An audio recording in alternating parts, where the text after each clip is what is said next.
Hi, everyone. It's Margaret here with 60 and Me. Thanks so much for being here today. I hope that you're doing okay. Thank you again for all your support. I get so many wonderful emails from you. I'm just truly impressed by the I don't know, just the kindness that everybody seems to be showing each other here on 60 and Me. Even when we publish articles that are relatively controversial or some point of discussion, people are thoughtful in their responses, and not that they're not being real, and people certainly speak their mind, but it's just nice to have a common agreement that we are here together on this journey. Something unique about women over 60, I just think we're a really unique breed.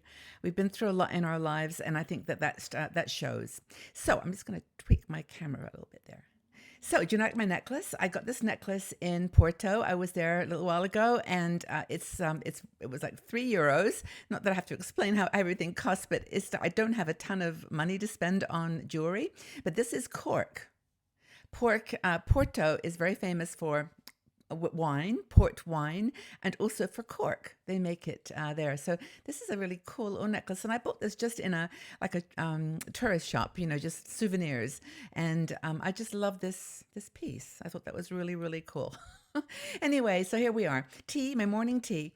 Last tea bag in this series is golden vanilla, turmeric, coconut, cinnamon, vanilla, I forget what other, but it's got so many cool ingredients. I'm going to have to try to buy another pack of this, but it's my tea for the day, golden vanilla, which is a turmeric tea. Super good for you. So cheers, everybody. Hope that you're having a relaxing day. And I've got a question for you, actually, that I wanted to raise, because I think so many people are affected by this conversation.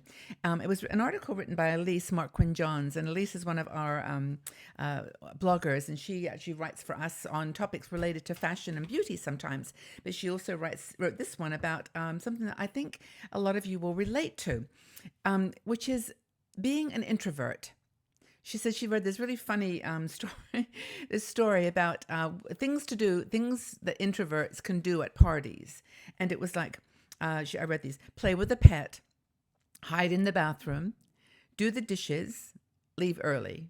She just laughed when she read that, because it's so true that introverts tend to be people who don't like crowds. They're just they're not inspired by large groups of people. They need a little bit of solitude to recharge them. Whereas people who are extroverts tend to be the ones that are really, they're fueled by people. They're energized and they love it. They love being around lots of people. But a lot of women in our community, because we've asked this question before, are consider themselves to be introverts. And so, building a culture of being an introvert in a culture of extrovertism, is that a word? Is challenging.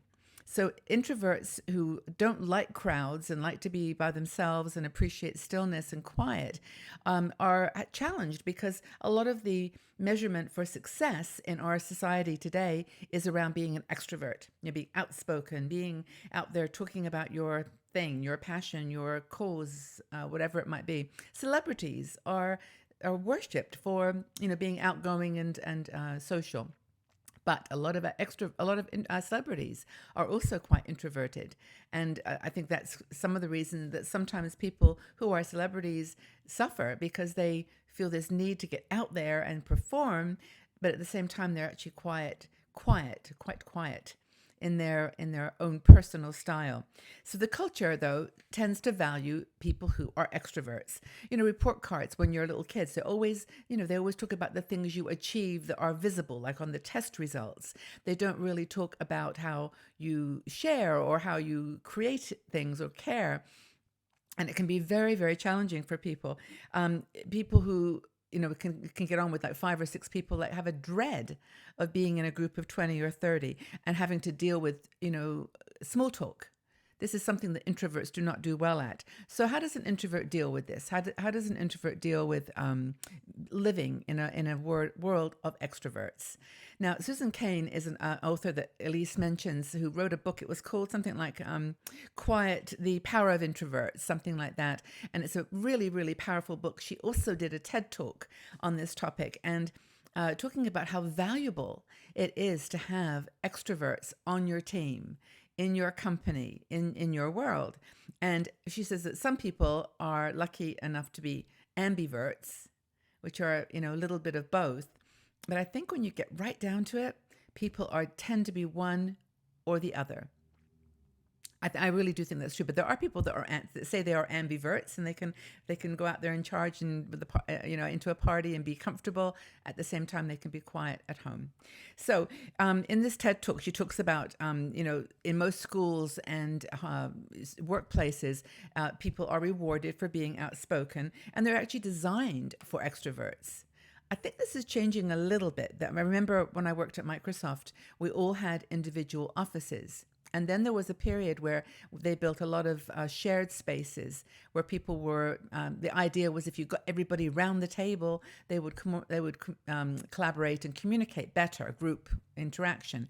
But it turned out that I think that it wasn't such a success. And Google, I recently read something where Google did this too, and then they started to realize that wasn't the most conducive environment for a lot of people, and some people just needed the solitude. And they just had to go back to the older style of small offices or individual spaces. So I think that there's some reasons for this, and Elise talks about them in her article, which is actually a really good article, by the way. Check it out. But it's about this whole shift where people moved from rural, which is the more quiet country sort of environment, to urban environments. This is like a cultural change. This is an economic change that affected a country and many, many countries, where people who are used to being quiet in the countryside with not too many neighbors and working on their farm as a family or as a group, they actually moved into the cities and then had to develop this magnetism, this charisma that was somehow going to make them successful in a workplace. So I think the point is that social skills are super important. Working together as a team is very important, but we need places too where you can be quiet, where you can have up to. Now I'm rambling on a bit, but are you an extrovert or an introvert? What would you say that you are, or are you an ambivert? Are you in the middle? Most people will say, I think if you ask, I'm a little bit of both, because it just feels more balanced to say that. But in your heart of hearts, what are you? I can actually honestly say, hand on heart, that I am an introvert. I know that sounds ridiculous, doesn't it? Because I do all these crazy things. I go out and do videos, and I'm talking to you on different channels, and it looks like I've got lots of energy. I am drawn by and absorbing all the energy of our wonderful people, and I am in a way. But in my heart of hearts, I'm kind of a quiet person. I do like spending time alone. But anyway, this vision statement by Kane, she has started a group called the Quiet Revolution. And I think it's a website and also a Facebook group where you can join other introverts. And she says her goal, this is the goal of her system, or her group, to create a world where introverts are celebrated for their powerful contributions, and most importantly, for who they are, and where everybody's quiet strength, no matter what their personality type is validated. So that's her manifesto. And she's, sort of trying to be a catalyst for change, to get people to recognize that there's a value to being an introvert.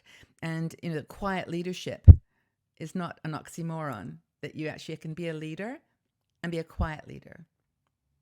In some ways, it's more powerful, because as a leader, you're reaching out to your followers or your people or your team, and you're saying, I'm here, and I'm listening. I'm leading, but not because I'm loud. I think it's a really, really powerful statement. So Mahatma Gandhi said this, as well as a quote in Elise's article, where he said, in a gentle way, you can shake the world. And he certainly did that, didn't he? So I think that's it. Where do you think you fall on the introvert, extrovert, ambivert? I think I actually there is actually a card here. I'm trying to remember which one it was, because this is one I think I was thinking of Make a Difference. It's in our deck of inspirational cards. This, by the way, is our Aging Beautifully cards. They've done so well because I think they work. They've got a picture on the front, which is very beautiful and inspiring, and then they've got text on the back that are meant to help you And I only mention these now and again because they're something that we offer that we think really has value. And I wouldn't be talking about them if I didn't. But that particular one for Make a Difference is all about, leaving a legacy through what you do. And if your legacy is being being an introvert, being a quiet person, that's okay too. Make your difference. Be different if you want to be, and you still have power and make a contribution. So I hope that was useful. I really like this topic of introvert, extrovert, because a lot of people think I am an extrovert, but I'm not. And I'd love to know what you think you are. Are you an introvert? Extrovert? Or somewhere in between? Look forward to hearing your answers. I really, really do. I'll join the conversation too. So have a wonderful day wherever you are, being introverted or extroverted. Take good care of yourselves. We'll talk again soon. Bye for now.